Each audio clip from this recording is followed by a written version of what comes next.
There is something about Texas that teaches you where not to look. You back the truck up to the boat ramp without glancing at the reeds.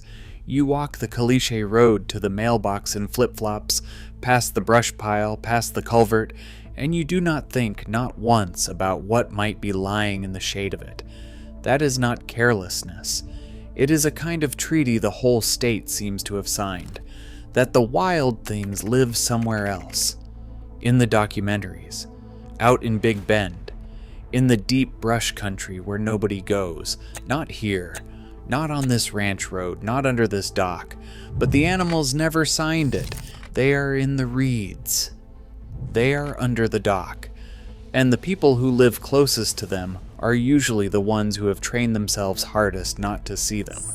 Today we are counting down 11 predators that live in Texas in numbers most residents would refuse to believe, ranked not by which one is deadliest on paper, but by how completely the people sharing ground with them have agreed to pretend they are not there. By the time we reach number 1, you may understand why the quietest animal on this list is the one nobody will admit they see every day. Before we start, if this is the kind of thing that keeps your mind turning after dark, go ahead and subscribe. It takes 2 seconds and it helps the channel. And while you are here, I want to know one thing. Where in the world are you watching from right now? Drop your town in the comments. I love seeing how far these reach. Now let's get into the list. Number 11, the Bobcat. We begin with a rumor that lives in all 254 counties of Texas. The bobcat is found in every corner of the state, piney woods, desert edges, the green belt behind a San Antonio subdivision, and almost nobody ever lays eyes on one. That is the whole design of a bobcat. An adult weighs 15 to 35 pounds, a house cat redrawn leaner and far more capable. It hunts along the exact seams where neighborhoods run out and the brush begins, the drainage easement, the dead-end lot, the golf course at first light. The denial here is nearly total. A resident reports a huge cat and decides it must have been someone's escaped pet, because the other answer, that a wild predator keeps a hunting circuit along their back fence, does not fit the story they tell about where they live. It earns number 11 because it is the perfect door into this list. The most successful predators in Texas are the ones you have already decided are not real. Number 10, the Coyote. If the Bobcat is a ghost, the Coyote is a city that keeps expanding. What most Texans get wrong is not whether it is here. Everyone knows the Coyote is here, but where? It is confirmed in every one of the state's 254 counties, and it has walked straight into the middle of the cities. There are coyotes denning inside the Houston Loop, crossing parking lots in Dallas, working the green belts of Austin. An adult runs 20 to 35 pounds and eats almost anything, down to the outdoor cat or small dog left near the tree line after dark. Here is the denial. When a coyote crosses a lit parking lot, the mind reaches for stray dog, because that is the only file most people keep. It is easier to believe a pet got loose than to accept a wild canid has made the storm drains and ball fields its territory. Number 10 belongs to the predator that moved into the city, while everyone agreed it was still out in the country. Number 9, the Copperhead. Now we move from the animals people mistake for something else to the animal people simply step over. The Copperhead is responsible for more venomous bites than any other snake in the state, and almost none of them are fatal, which is exactly why it belongs here. A Copperhead is a master of doing nothing. Its copper and hourglass pattern dissolves into dead leaves so completely that people stand a foot away and see only ground. It does not rattle. It does not flee. It trusts that you will not notice, and most of the time you don't. It lives in the leaf litter of East Texas woods and in suburban flower beds. The denial is in the arithmetic. people assure themselves there are no snakes around here as they garden bare-handed in prime Copperhead cover. The bite, when it comes, lands on a hand or an ankle that reached into a place the eye had already cleared. Number 9 goes to the snake you have probably already stepped over this year. Number 8, the Cottonmouth. If the Copperhead is the snake on land, the Cottonmouth is the one that ruins the water. Also called the water moccasin, it lives across the eastern half of Texas, in exactly the places people go to cool off: the stock tank, the cypress swamp, the edge of the farm pond. A cottonmouth is thick-bodied and dark, and when cornered it throws its head back and gapes, showing the white cotton lining that gives it its name. Its venom is hemotoxic, and a serious bite is a genuine medical emergency. Here is the denial. Every dark shape in Texas water gets waved off. Just a rat snake, just a stick. People swim where cottonmouths bask and tell themselves the water is empty, because looking too closely would change how the afternoon feels. The moccasin is woven into the same swimming holes and fishing banks families return to every summer. Number 8 belongs to the snake that turns the water you trust into water you have decided not to think about. Number 7, the western diamondback rattlesnake. Now we reach the snake everyone pictures and nobody expects to actually meet. The western diamondback is the most dangerous snake in Texas by the only measure that counts. It causes more serious bites and more snakebite deaths than any other species. Its range is not some remote corner. It covers most of Texas, from the hill country to the brush country to the edges of West Texas towns. A big diamondback commonly runs 3 to 4 feet, and large specimens exceed 6, with a body as thick as a man's wrist and fangs long enough to drive venom deep. It gives a warning, that dry, unmistakable rattle, but will not always use it. And it holds its ground where a lot of snakes would run. It lives in the mesquite and rock piles, in the tall grass beside the trail people walk every morning.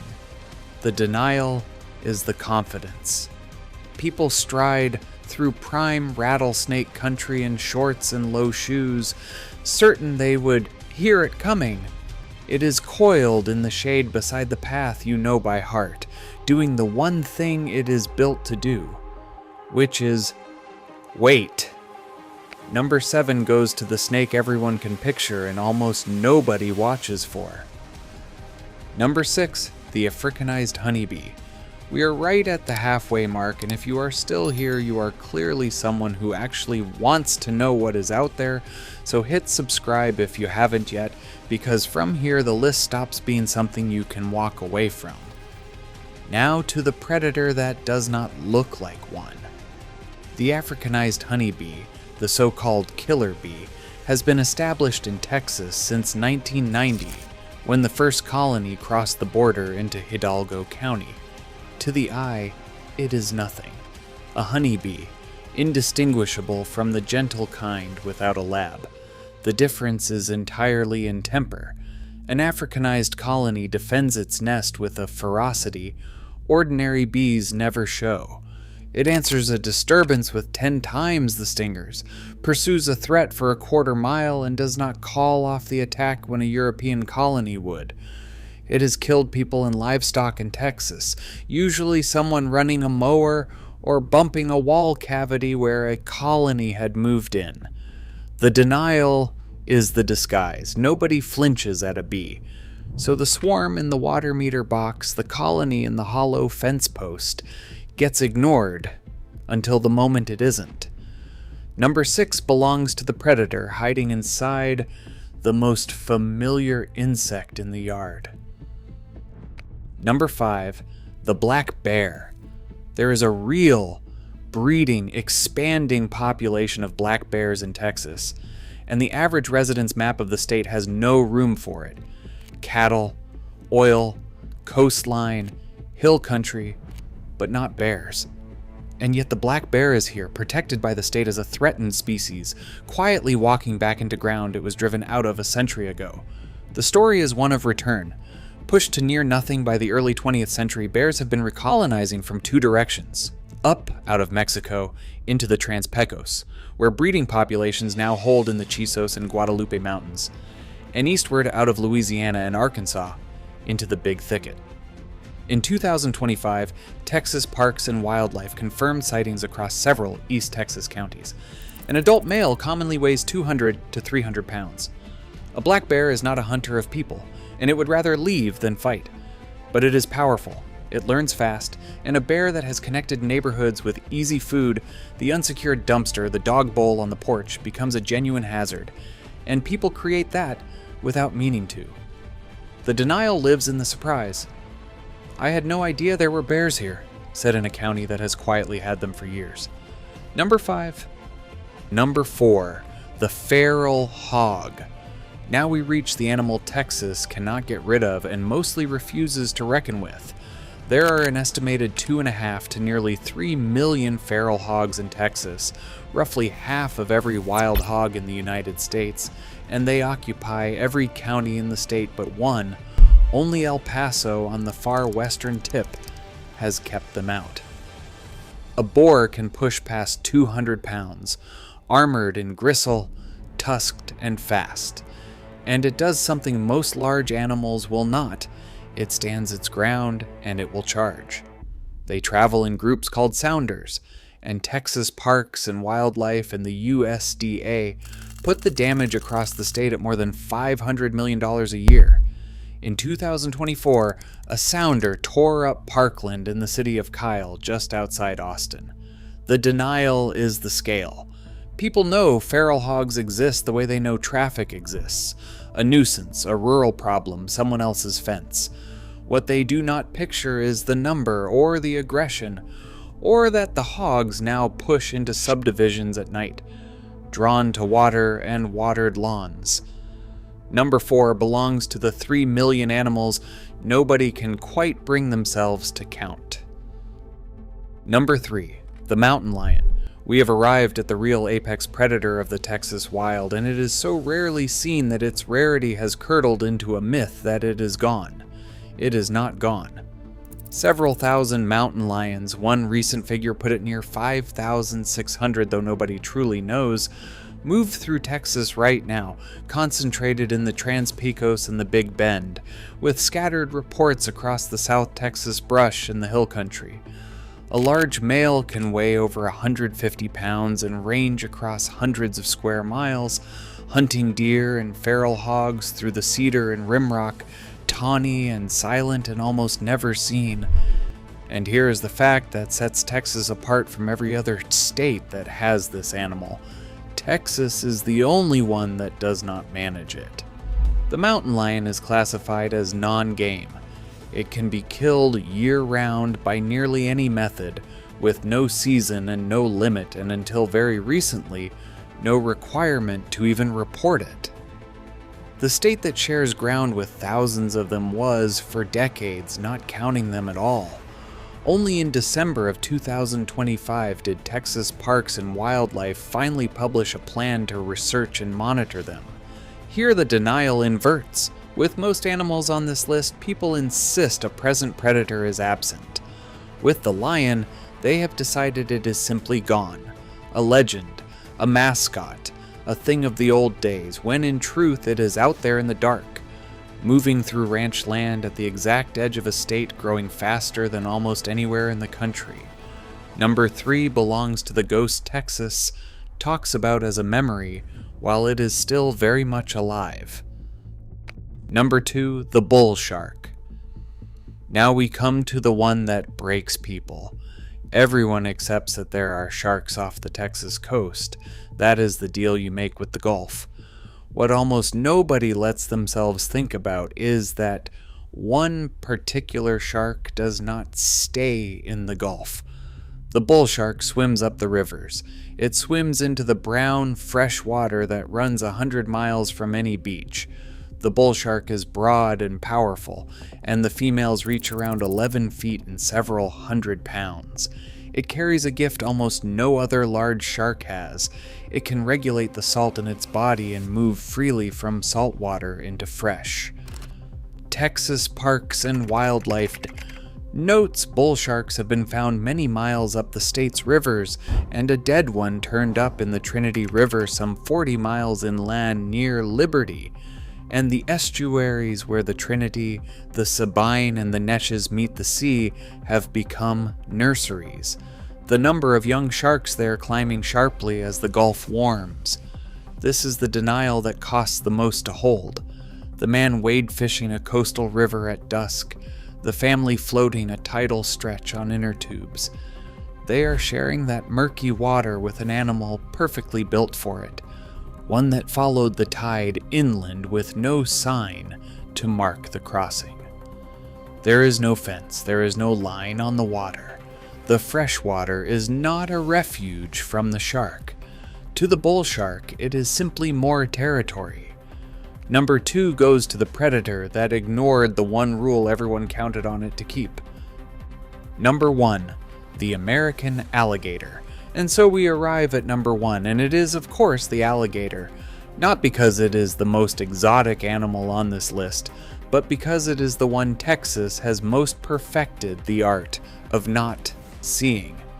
There are an estimated 400,000 to 500,000 alligators in Texas, spread across roughly 120 counties, from the Sabine River east across the coastal marshes toward the Rio Grande, and the gap between that number and the way people behave around water is the strangest thing in this whole state. Think about what 500,000 means. The retention pond behind the office park has one. The water hazard on the coastal golf course has one. The bayou behind the subdivision, the slow green river the airboats run, all of it. Gator habitat, because the gator lives in essentially every fresh and brackish waterway across the eastern third of the state. An adult male commonly passes 10 feet. The largest ever taken in Texas measured 14 feet and 4 inches. It is an ambush hunter of extraordinary patience, motionless at the waterline for hours, invisible in dark water, with a strike that closes in a fraction of a second. Texas has recorded a human death from one, and Texas has simply absorbed it. People jog past the pond gator the way city commuters step over a subway grate. The denial here is not that the alligator is absent. Everyone knows it is there. It is the daily, load-bearing pretense that it does not matter. That the gator in the neighborhood lake is a fixture, a feature, almost a pet. Right up until the morning, it is not. Wildlife managers warn that the most dangerous alligators are the ones people have fed, the ones that have lost their fear. And habituation is something humans manufacture, one tossed marshmallow at a time, in the exact ponds where children play. The alligator is number 1 because it is the purest version of the whole list, a true apex predator, 500,000 strong, living in the water beside us, made invisible not by stealth but by familiarity. We did not stop seeing it because it hid. We stopped seeing it because it never left, and looking would mean changing how we live. So here is what this list is really about. Not fear. Fear is easy, and it burns off by morning. It is about the agreement, the quiet one, that lets a state pour its subdivisions and boat ramps and backyard decks over a food chain that is still completely intact and entirely indifferent to the people moving through it. The Bobcat is still on the fence line at first light. The bull shark is still riding the tide upriver. And somewhere out past a ranch road you have driven 100 times, a mountain lion. The state never bothered to count as moving through the dark, alive in a place that mostly decided it was a legend.